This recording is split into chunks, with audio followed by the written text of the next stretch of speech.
Assalamualaikum warahmatullahi wabarakatuh. Bertemu dengan saya Hajah Anita dari PAUD Arayan. Hari ini saya akan membagikan tentang aksi nyata mengapa kurikulum perlu berubah.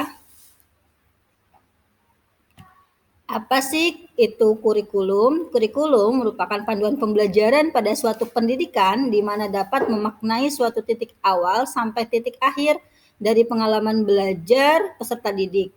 Kurikulum itu kompleks dan multidimensi. Kurikulum itu dapat diibaratkan sebagai jantung pendidikan. Apa sih fungsi dan peran kurikulum dalam pendidikan? Peran kurikulum sebagai pedoman dan acuan dalam pembelajaran. Sedangkan fungsi kurikulum memandu dalam proses belajar peserta didik. Komponen kurikulum terdiri dari tujuan, konten, metode, dan evaluasi. Apa pentingnya perubahan kurikulum? Untuk menyesuaikan dengan kebutuhan peserta didik dan perkembangan zaman. Kurikulum yang baik adalah kurikulum yang sesuai dengan zamannya dan terus dikembangkan atau diadaptasi sesuai konteks dan karakteristik peserta didik demi membangun konteks sesuai, kompetensi sesuai dengan kebutuhan mereka kini dan masa depan. Apa pentingnya perubahan kurikulum? Kurikulum harus selalu berubah agar sesuai perkembangan zaman.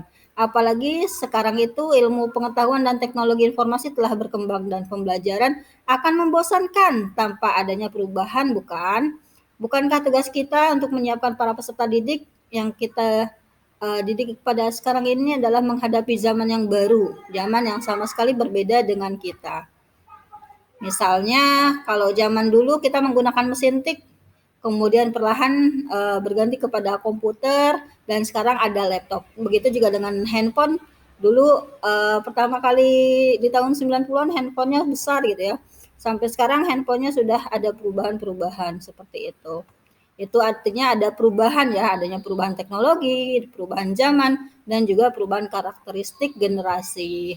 Oleh sebab itu, kenapa kurikulum harus berubah? Karena kita harus menyiapkan generasi yang sekarang dan mampu memandang ke masa depan. Seperti yang diungkapkan Ki Hajar Dewantara bahwa pendidikan adalah menuntun segala kekuatan kodrat yang ada pada anak-anak agar mereka dapat mencapai keselamatan dan kebahagiaan yang setinggi-tingginya, baik sebagai masyarakat, manusia maupun sebagai anggota masyarakat. Jadi, dapatkah kurikulum berubah?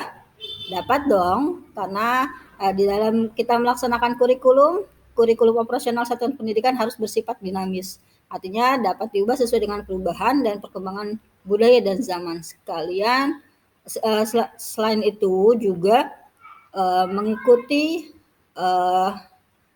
perkembangan zaman yang sudah diadaptasi lingkungan sesuai geografisnya. Dan kurikulum yang bersifat dinamis dan terus dikembangkan atau diadaptasi sesuai konteks kebutuhan peserta didik untuk membangun kompetensi sesuai masa kini dan masa yang akan datang.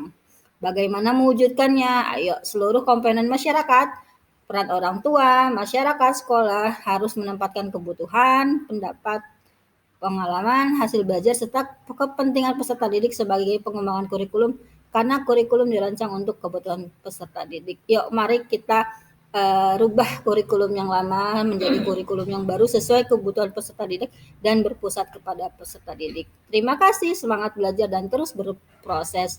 Salam implementasi kurikulum merdeka. Wassalamualaikum warahmatullahi wabarakatuh. Semoga bermanfaat.